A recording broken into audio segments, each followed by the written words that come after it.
The Master Phil in Your Corner podcast is brought to you by PhilRoss.com, the home site of Master Phil Industries, books, presentations, virtual training, supplements, and products, including the Back Better Bar. Strengthen your back and bulletproof your shoulders.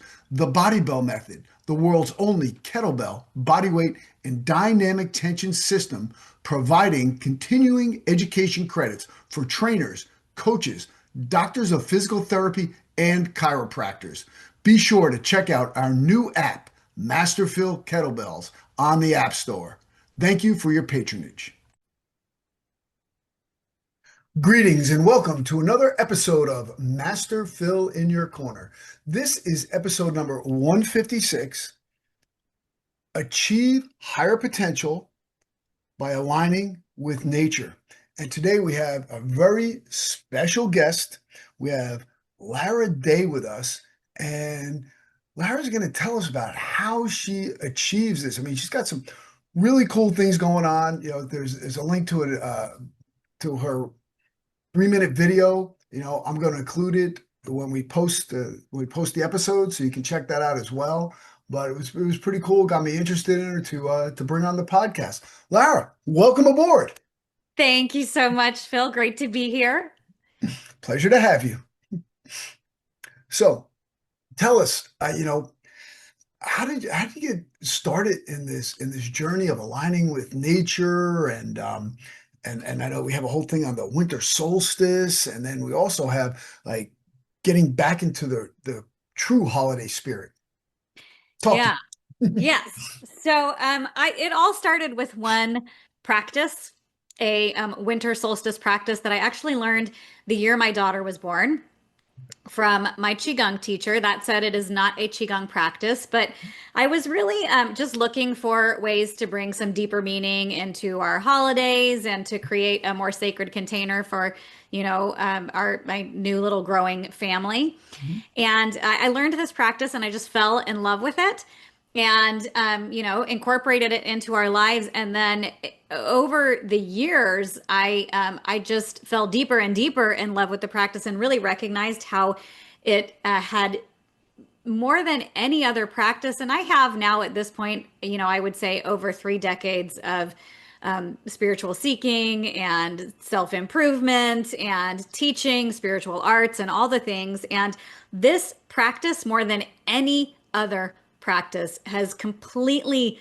transformed the way that I move through my daily life. I would say more aware of and awake to the conversation that we are always having with the divine, whether you call that source or God or spirit or the field or, however you want to name the mystery, but more awake to the conversation we are always having, whether we recognize it or not. And yeah. It's funny that I will tell you that no matter what, I always believe that there's a higher being than us. I look out at the mountains. I look out at the ocean. You realize how small we are. And look, I have my religion. I have my beliefs, and I don't know if I'm right. I think I am. I don't know. But even if I'm wrong, there's something better, bigger and better than us, and more important than us.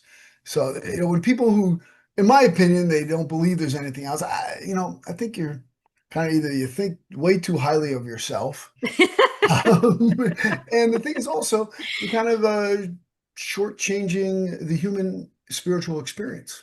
Yeah, I think at the very least we could say that there's so much that we don't understand. Mhm. And so just start with that and Yeah, and put your assumptions about what you think you know on the shelf and just be open to being curious, yeah, right? And yeah. so so this particular practice, like you mentioned, is a winter solstice practice. Yeah, because I want to talk about why the winter Yeah. solstice, because we know that, winter we have shorter days, longer nights.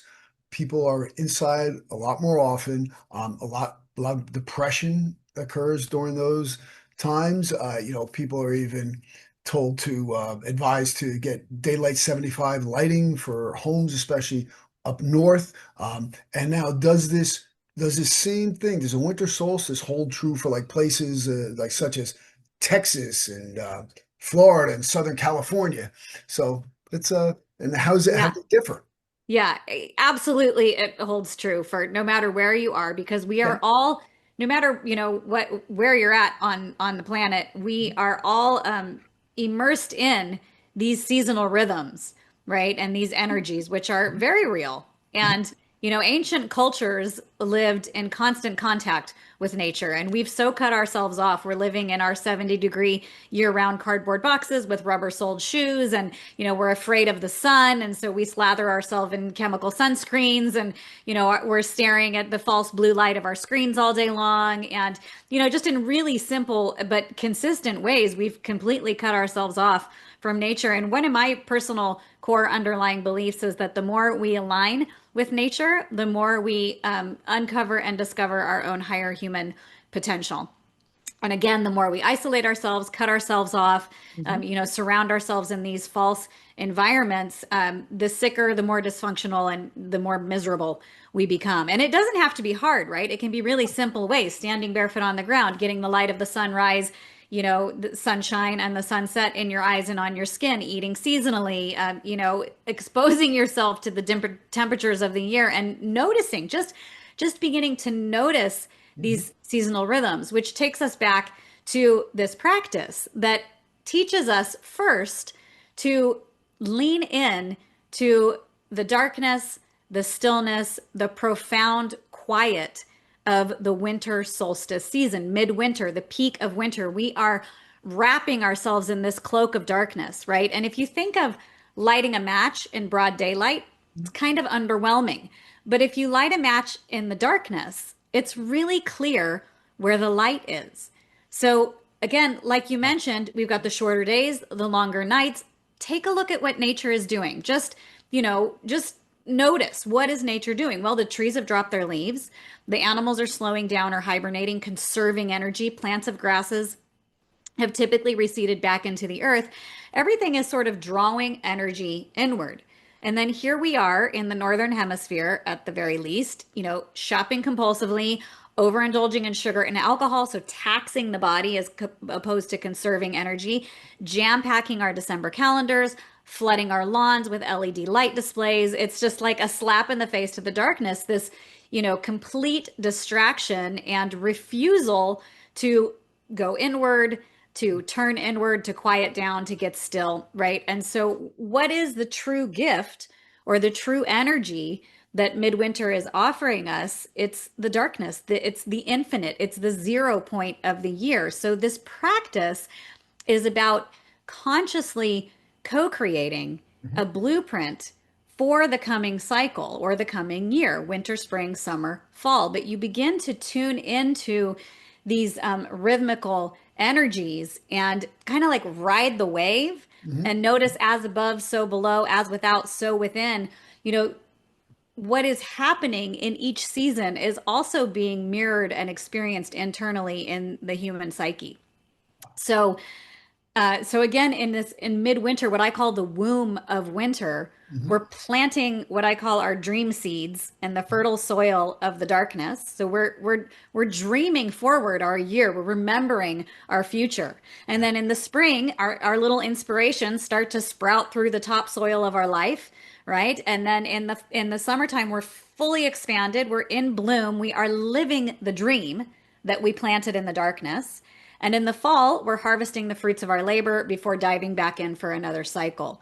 So the practice really brings our attention to the full cycle and the shifting Mhm. of the energies.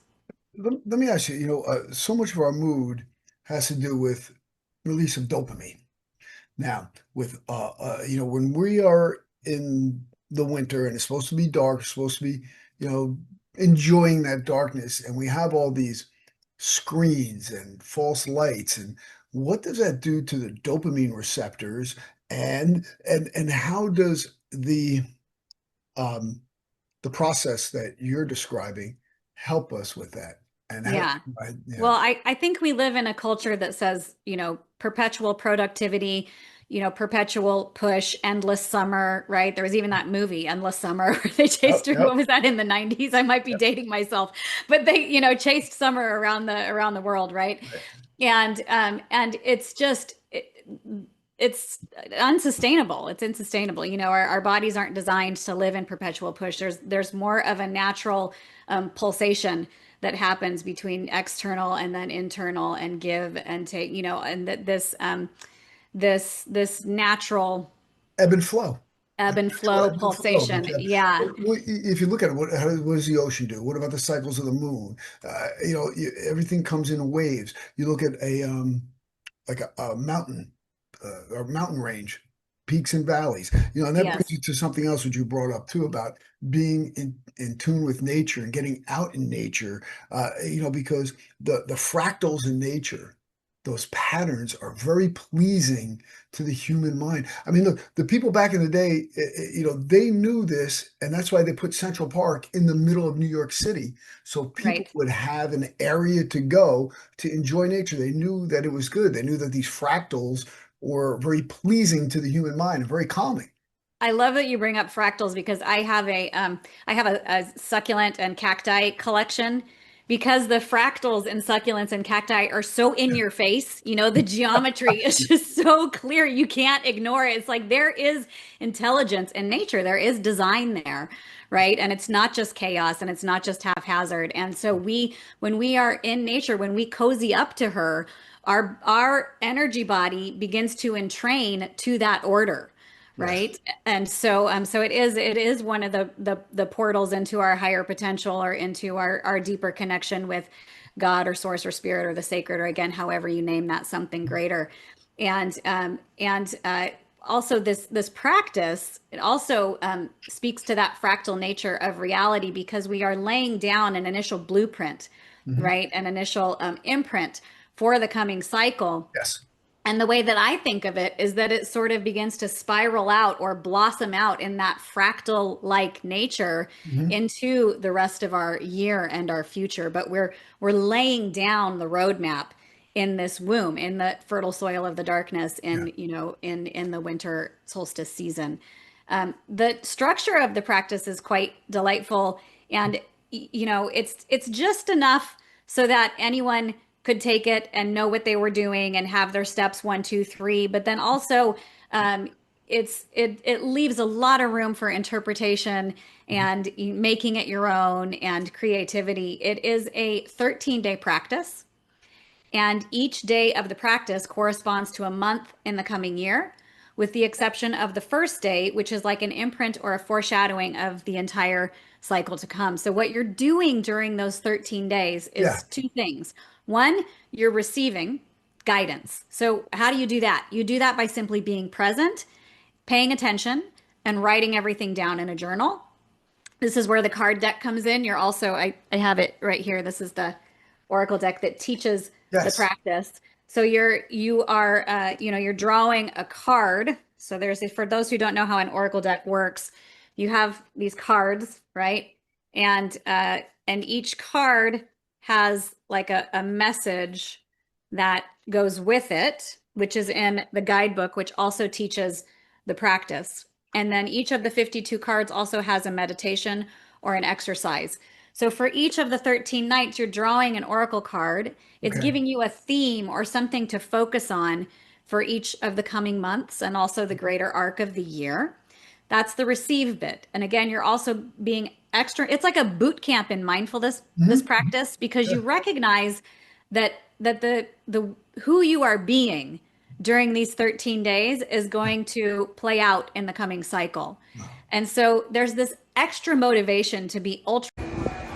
My name is Christine Conti, and I'm the CEO of Fit Fix Now. I love the Back Better Bar. It has helped me with mobility, flexibility, and just overall feeling great with my back and my posture. Check it out. Hi, my name is Angelica, and I'm going to show you what the Back Better Bar does for you. I was in excruciating pain yesterday, and I went to Master Phil, and he just saved me. I couldn't even walk. I was in so much pain with these own exercises, and oh my gosh, I cannot tell you, I cannot recommend this enough. Go to his classes, go to his channels, and get better relief. I use the Back Better Bar to support my posterior chain, my spine, and my shoulders. As a fitness professional, it's important for me to keep my back in a great position and alignment. Also, in my profession as a therapist, I'm sitting a lot. So in between sessions, I can take it, use it, and really open up my spine for better mobility, alignment, and flexibility. Present. And, I can say that the first few years that I did this practice, I will admit that I would get, 3/4 of the way through and I would be like, man, 13 days is a really long time to pay attention, but Right. but over the years it strengthened that muscle in me. Yes. Well, And the mind is a muscle. returning to it. Yeah. Yeah. The And mind is a returning to muscle. it year after year after year. And it's not just your 20-minute morning practice or even your 2-hour practice when you have more time. You're learning to walk through 13 days. So your 24-hour day with mindfulness, with awareness, with, again, an acknowledgement of this inner conversation that you're always in with Yeah. universal consciousness, universal mind. This is cool stuff. I have a couple of questions though. Now, Yeah. like, so there's 13 days, but Yeah. I heard you mentioned 52 cards. Yes. So there's 52 cards, and so the way an oracle deck works, and this is all described in the guidebook that Sure. that goes with the oracle book. But you essentially, there's different ways to draw an oracle card, and like the easiest one would be shuffling the cards. You would shuffle the cards. You take a moment to get quiet in your mind, and then you internally, ask the cards or just internally voice, guide me to the animal, herb, or crystal. This deck is divided into animal, herbs, or crystals that will give me the greatest insight into the coming month of March, right? Depending on where you're at in the 13 days. And then you could just simply cut the deck and draw your card, right? But there are numerous and more complex ways of drawing a card. You could spread them out and hover your hand over, see which one you're drawn to. There's another way that I describe in the guidebook where you're dividing the deck into 2 stacks and over and over again until you get down to one card. But so do you ever play 52 pickup, throw it up in the air and see which one? Sure, you could do that. You could play 52 pickup, and just the first card you pick up is your card. Yeah, I didn't write that one down as instructions in the guidebook, but you could do that. Yeah, leave it to me to figure that one out. Yeah. So you're receiving all this guidance through the oracle deck, and also again just by being mindful and writing everything down. And then the way that information lines up with your life later in the year will leave you, laughing out loud, goose pimples, just like jaw dropped. The synchronicities are off the charts, and they serve to remind you that there is some greater mystery here. Again, if you put your doubts on a shelf over there, we all have those doubts, right? Even myself, after 3+ decades of seeking, sometimes I'm like, I don't know, so you just set your doubts on the shelf and you engage with curiosity in this practice, and the synchronicities start to tumble out of your journal in a way that you just can't deny. So it really serves to deepen and concretize your faith in the unseen realms of energy and source and mystery and magic, and you begin to understand that we really are co-creators in this experience of life, in this 3-dimensional, experience that is playing out, and that who we're being internally is in fact reflected to us externally in the form of our life. So that's the first piece. The second piece, because it is co-creation, is that you again are consciously planting your dream seeds, your desires for the coming cycle into this 13-day window. So the things that you want for the coming year, if you want to get in better shape, make sure you physically do that during the 13 days. I will tell you, if somebody wants to get in better shape, they need to get the Master Phil app or buy the book Exercise Snacks. I'm just throwing it out there. There you go. So they would do that Yes. during the 13 days. Perfect. If you want to meditate more, if you want to cook more, garden more, cycle more, whatever it is, you make sure you actually physically do that during the 13 days. So you are including a true energetic imprint of that that which you desire in this magical window of time that I swear is legit. It is like a riptide of energy that is moving through, and it just gets swept right into your future. If you want a certain person in your life, make sure you reach out to them in some way during that time, whether it's an actual physical date or just a text or a phone call, whatever it is. You make sure you get it all in to those 13 days. Remember to do the things that bring you joy and make you happy. This is not a serious, like disciplined kind of boot camp sort of experience. Yeah. You want to be the person that you want to become, or that you want to unfold throughout the remainder of your cycle during that 13-day window. So let's say we're doing our 13-day cycle now. You recommend to do this during the winter? Not recommend. That is when it is Right. done.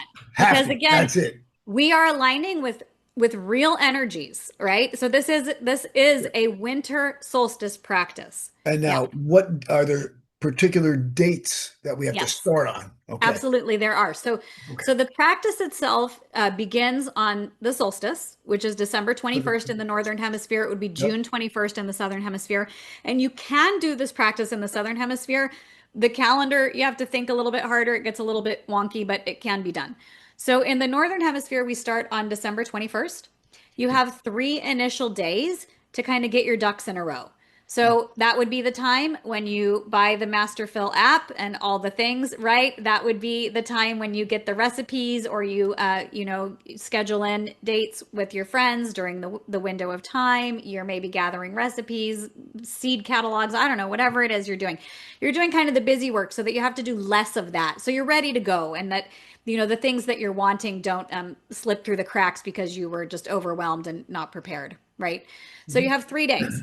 Why do we have 3 days? Because after the solstice, the sun appears to stand still on the horizon for 3 days. Solstice literally means sun stands still. Sol, sun, sistere, to stand still. Steady. The sun stands still for Yeah. 3 days.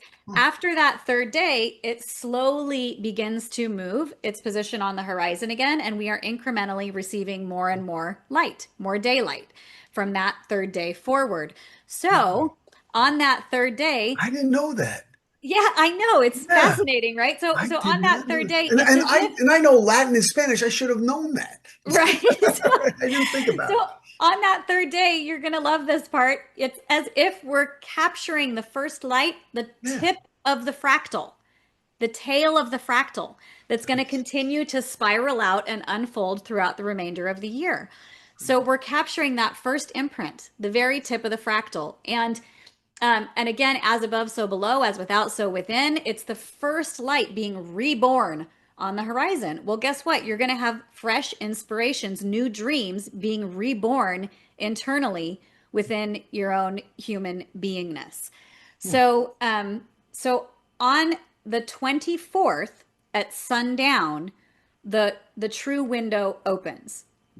And I can tell you it is a real window. I my meditations get so much deeper, and like I just can drop in so much more rapidly. And then when the practice closes at sundown on January 6th, the following morning I sit down for my meditation, and it's kind of like, oh, she's back. It's like it's just I can actually feel the window open and close. And so there is a true happening, which is why you can't do this practice at another time. So No, on makes sense. Makes sense. sundown December 24th through sundown December 25th is the first sacred night. So it's sundown to sundown, 24 hours. During that 24-hour window, you have everything that you collect and write down in your journal, your oracle card, all the things that you're doing are going to be a reflection of the entire cycle of seasons to come, the whole new year. And then the following 12 24-hour periods, sundown to sundown, and again, it's all in the book, those represent the 12 calendar months in sequence. So you're walking through this 13-day period, uber mindful, right? Just paying Okay. attention to everything that's happening around you, who comes into your life, the activity of the squirrels and the birds and the sky and your inner world of thoughts, what song comes on the radio, the conversation that you had with the random stranger in the checkout line at the grocery store. You're just being more aware of all the little details of your life that are unfolding, writing it all down in a journal, drawing your oracle cards, and then again doing the things that you're wanting to sprout and seed in your life, and that all gets wrapped up in your perfectly personal 13 sacred nights journal that is like your own crystal ball, the best astrology reading you ever had, the most insightful therapist, the best friend that knows you better than anyone else. It's just like this companion that you have to give you perspective, pause, help, guidance throughout the entire remainder of the year. Now, let's say you have a job. Okay. Okay. And, you have to go there. You have to work. How do you put this practice, this mindfulness, the summer solstice, the winter solstice? How do you ingrain that in your daily work? Okay. I love this question so much. And I get a variation on this question every year that completely cracks me up. And I swear I've been sharing this practice through the Oracle deck for 7 years now. Mhm. There has not been a year that I have not gotten this question. And every year I laugh out loud. And the question goes like this. I can't do the practice this year. Can I do it later? I'm not going to be able to do it this year because, wait for it, I'm going to be at my in-laws. It's always the in-laws every single year. It makes me laugh so hard. So here's the beautiful thing about this practice. Remember when I said that it has shown me how to walk through my life Yes. with more awareness of this Yes. constant conversation that we're having, the divine, whether we recognize it or not? Mhm. Does that conversation end because we're at our in-laws? Does that conversation end? Maybe.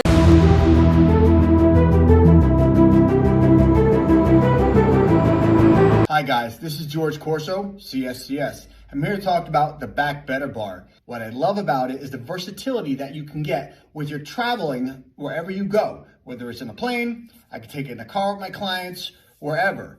I have had a client who has not bought this yet, who has seen the wonders of it. Phil Ross also gives you great detailed explanation on certain exercises that you could do with this. I definitely recommend it for you. If you're a trainer, I recommend it for you and your clients.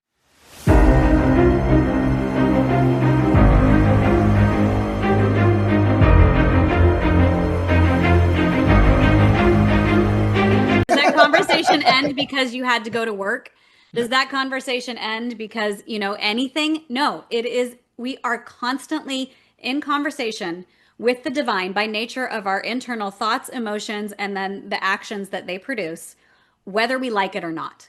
So you are either doing it by default and sleepwalking through it, this partner dance, or you're aware of it. And we learn to be aware of it at work. We learn to be aware of it at our in-laws. We learn to be aware of it on vacation. It is the true meaning of taking the meditation off the mat. Yes. So you walk through your life, some years, you have the ability to draw inward and to take some time off and to really get quiet and sort of, draw in and away from the world. And other years, the world is pulling you out. I mean, I had one year where my mom slipped and fell and hit her head, and I was in the hospital during the sacred nights for like the whole time. And my mom has dementia. That was not fun. And it was like, okay, so this is my sacred nights, and that's life. That's just what it is. So does that answer your question? Yes. Yes. So actually, what you're doing is you're taking this and using it, in my mind, as an opportunity to actually become more mindful at work or with your in-laws, or God forbid in the hospital with one of your parents, something like that. And I think you can kind of intertwine that with what you're currently doing. Yeah, absolutely. Yeah. Now, the other thing that came to mind because of the dates here, we're looking at Christmas Eve. Yes. Yep. Is That's right. Tell us, is there a connection here?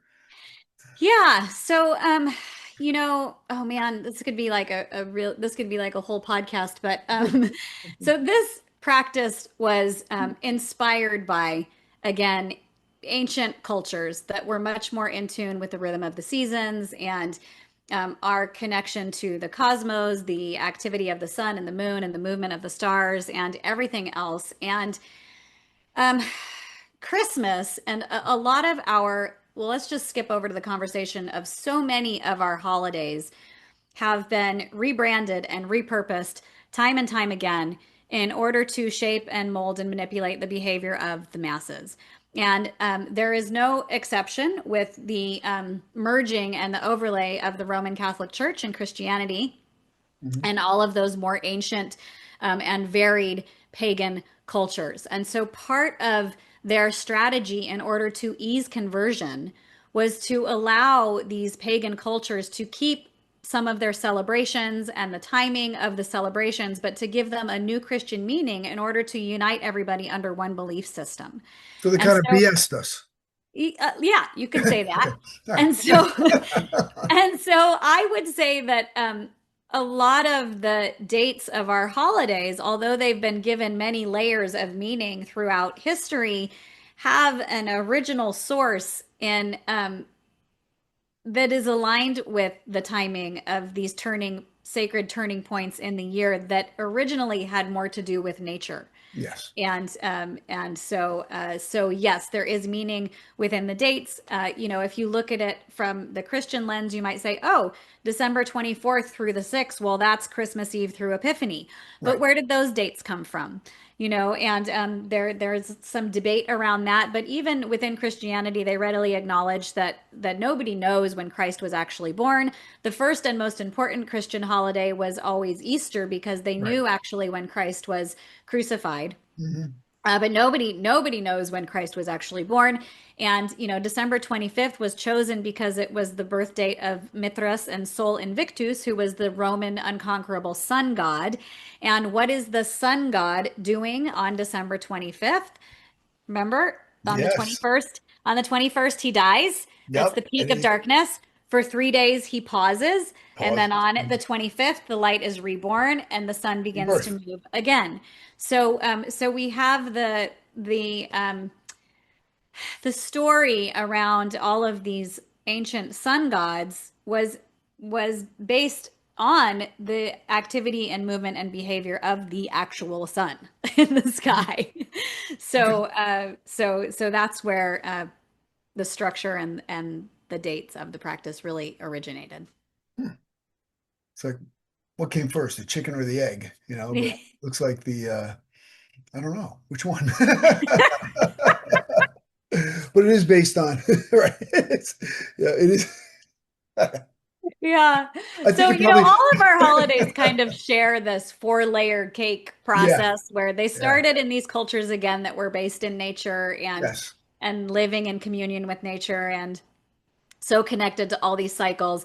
And then there was the overlay of the Roman Catholic Church. And then in the 17 and 1800s, there was a further sanitization and domestication of the holidays because darn those pesky pagans, a lot of their rowdiness and promiscuity and the more bawdy traditions were still percolating up through the surface of this veneer of Christianity. And so there was a further effort in the 17 and 1800s to to bring in more family values and to, again, domesticate and sanitize these holidays once again. And then the overlay on top of that would be the commercialism that in the kind of late 1800s and 1900s really, came in like a wrecking ball. So now we have these holidays that are largely devoid of meaning and feel superficial. And so many people are kind of turned off by the commercialism. I mean, just go to the grocery store any time of the year and you know what holiday is on the horizon because the branding and the candies that are particular to each holiday and the throwaway disposable decorations and everything else, so much waste and packaging, right? And people are sick of it, and yet they don't quite know what to replace it with. So this is the conversation that I'm trying to bring up is like, hey, once we recognize that the history of our holidays is a tangled mess that has been spoon-fed to us time and time again in order to mold our behavior, maybe we can pause and consciously choose how we want to celebrate these moments, what truly is nourishing. Don't throw the baby out with the bathwater. If you have traditions that really nourish your heart, your family, that feel good to you, keep them. But can we also give ourselves permission to let go of the stuff that is no longer serving, and find some ways to bring in deeper meaning. And starting with the 13 sacred nights is a great place. But for each holiday, my advice is to really just look at nature, see what nature is doing, and then notice how you can incorporate that into the way that you celebrate each holiday. So in the spring, we have Valentine's Day and Easter, and in those ancient cultures, this was a time that was all about fertility rites and celebrating the creative act of birthing life. And so creativity, right? Maybe getting out in the garden and thinking about what's sprouting into the topsoil of your life, through the topsoil of your life. These kinds of things, sharing what's inspiring with you with family and friends.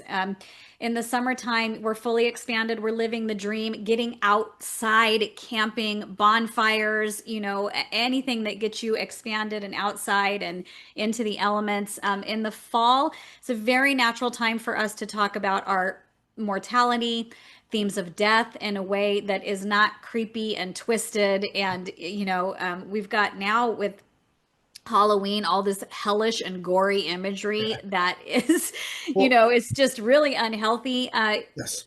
I like to look to cultures like Mexico for inspiration, the Day of the Dead, where they celebrate their ancestors. My daughter and I mean, don't get me wrong, I love Halloween. My daughter is a possessed musician. She's 17 years old. She plays 6 instruments. She's the youth ambassador for the, California Bluegrass Association. She's killing it. And for the last 8 years, we have dressed her up like a different rock star. And then she learns one of their songs, and it's it's so fun. It's a blast. I love the creativity of Halloween. I'm not letting go of it. But on the side, we also create an altar and put pictures of all of what we call them, our dead people. I don't even call them like our ancestors. Like, oh, we got to make our altar to our dead people. Right. And, and then inevitably I've told her stories through that ritual over the years of her grandparents or her great grandparents or her great great great grandparents that may or may not have ever come up in conversation if we didn't have that sweet ritual. It normalizes the topic of death, again, without the twisted imagery of hell and gore. It also, look at nature, what's happening in nature. Everything's decaying. Yeah. Right. This is the full cycle of life. So this is a natural time for the human psyche to start pondering our own, full cycle and decay and inevitable death. So that's my advice: is look at nature and just think about how whatever's being modeled in nature is mirrored internally inside each one of us. Oh, that's fantastic. I mean, it's a whole it's a whole way to take some of this commercialization out of these holidays and just get down to the essence of them. Like, what's the whole purpose of it? We're celebrating birth, life, death, spirituality, but I hope that people do go and purchase your program for people for, a Christmas gift, because it'd be the perfect time to give it to someone, wouldn't it? It is. It is. And I recommend, if you're going to give it as a holiday present, to give it at Thanksgiving. So because then people have time to check it out before the actual practice begins on the 21st. Oh, I'm sure you have a Black Friday sale. Yeah. That's out of my hands because I've got publishers now, but I'll tell them that's a good idea. No, they got it from me. So let me ask you, how can people get this program, get the book, get the cards, the whole thing? How do they Yeah. So the best place to get the Oracle deck, which again teaches the full practice, is in there. That is through my publishers at beyondword.com. Beyondword.com, but it's also available on Amazon, at Simon & Schuster, on Barnes & Noble, bookshop.org or com, or Amazon, all the places. And so that's the book. And then I also do teach, if folks are interested in Qigong, I teach, or I have available through my website, 5 seasonal courses Oh, cool. through the lens of Qigong. So through the 5 elements, wood, fire, earth, metal, water, we're exploring the 5 elements and their seasonal correspondences. And that's more of a Qigong focused, those are Qigong focused courses that are a la carte that you can purchase. Now, are they online? Do you do Those them? are online. Online. Yeah. Okay. Yeah, those are online.